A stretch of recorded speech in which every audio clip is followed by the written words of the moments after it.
Salve, minha rapaziada. Deixa eu dar uma ajeitada no topete, tá ligado? Só aquele pum. A luz já tá muito boa.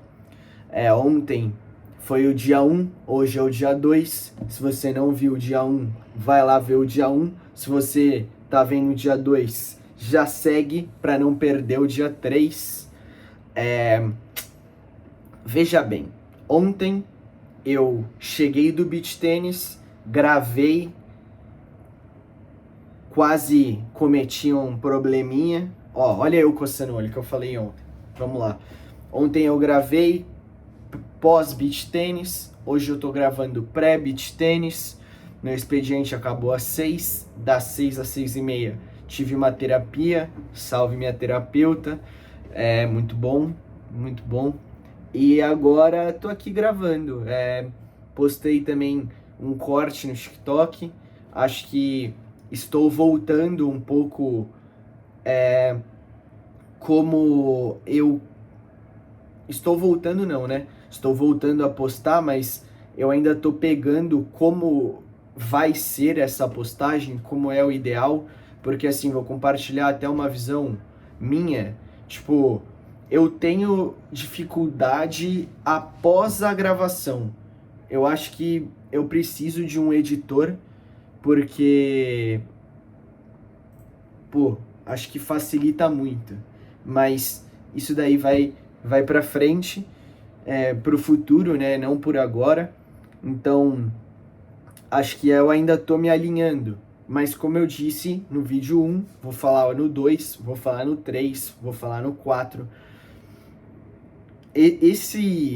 Esse bagulho diário aqui não é um vlog, mas serve como se fosse um vlog, porque no final, em um ano, eu vou ter postado 365 vídeos, com a margem de erro 350. Enfim, não é uma quantidade alta. Com 350 eu vou saber o que dá certo, o que dá errado, se faz sentido vir aqui e ficar falando, mas enfim. Hoje foi um dia interessante. Eu não consegui evoluir muito nos meus projetos pessoais ainda.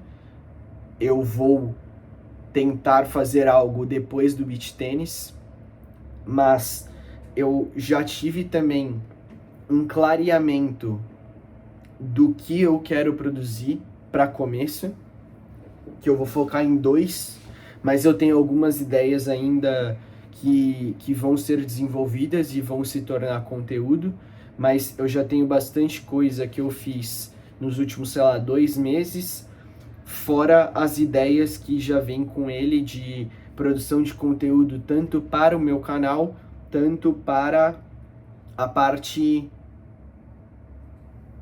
do negócio em si, né? Acho que esse é o grande objetivo desse canal, trazer a minha mente, trazer os meus projetos, trazer o que eu estou desenvolvendo, como eu estou desenvolvendo, com o intuito de encontrar pessoas que possam acompanhar essa jornada, gostar, poder ajudar alguém, ser ajudado, enfim, basicamente viver a vida.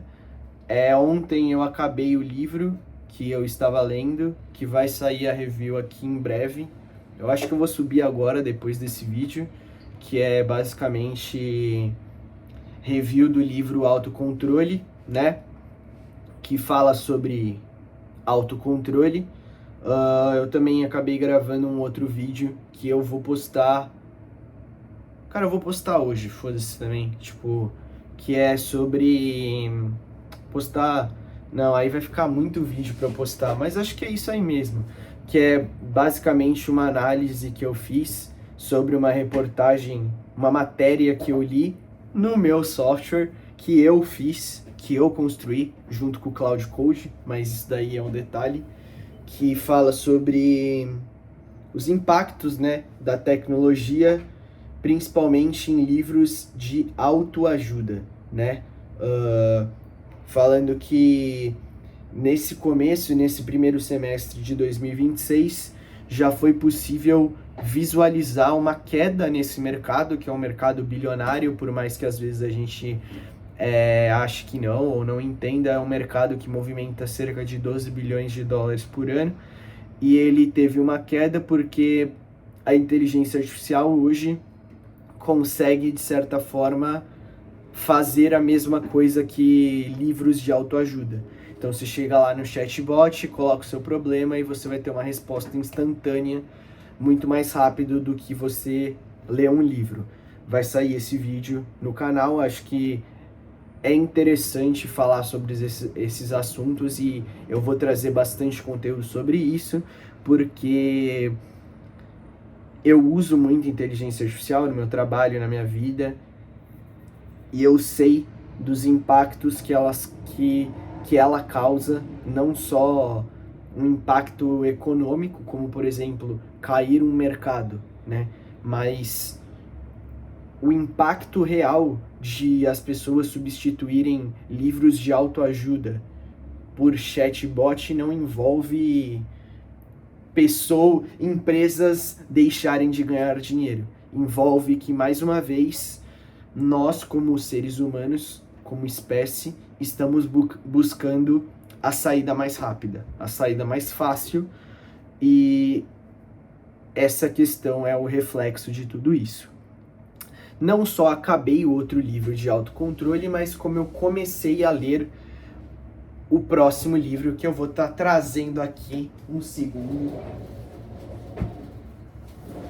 Esse livro, quem me recomendou foi minha psicóloga, que, pô, acho que faz muito sentido. É um livro, não sei se é um livro de autoajuda, mas vai estar ao contrário, foda-se.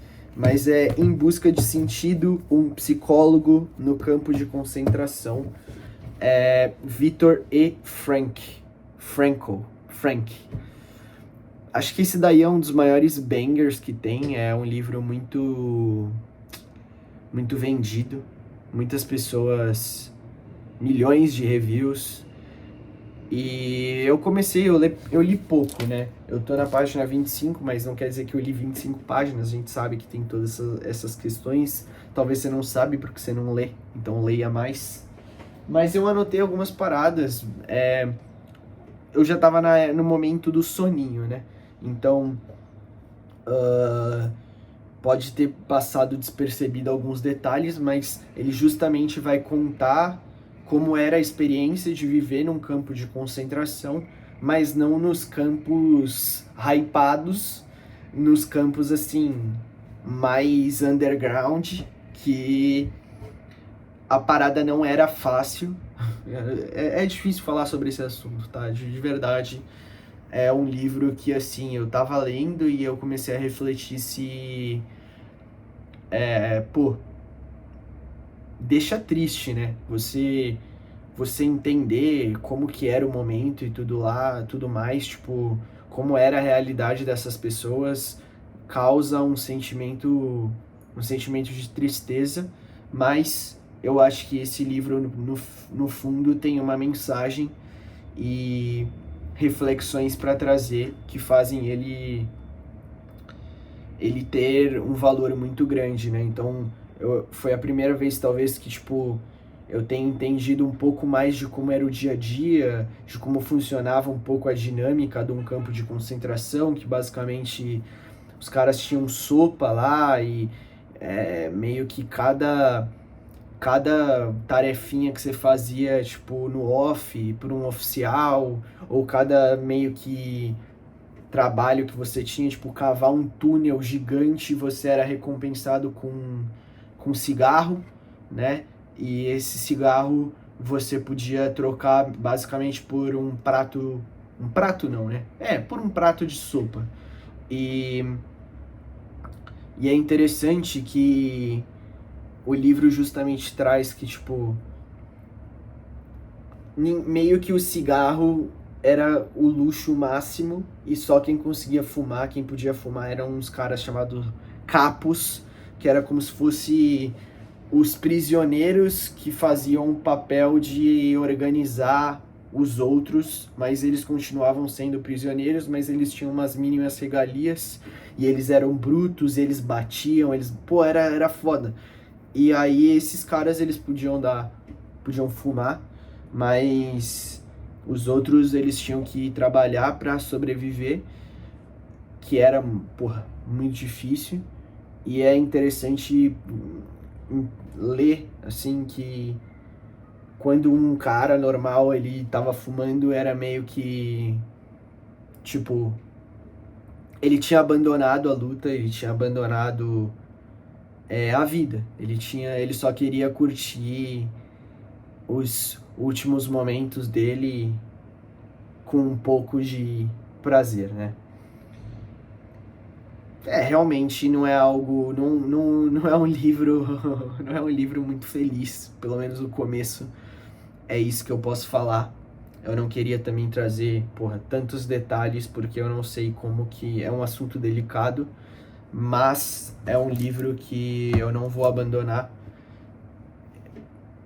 Eu tinha não, né? Eu tinha, página virada, eu tinha esse hábito de abandonar leituras e, enfim, nada a ver, juvenil. Começou, é só ter constância que você vai acabar.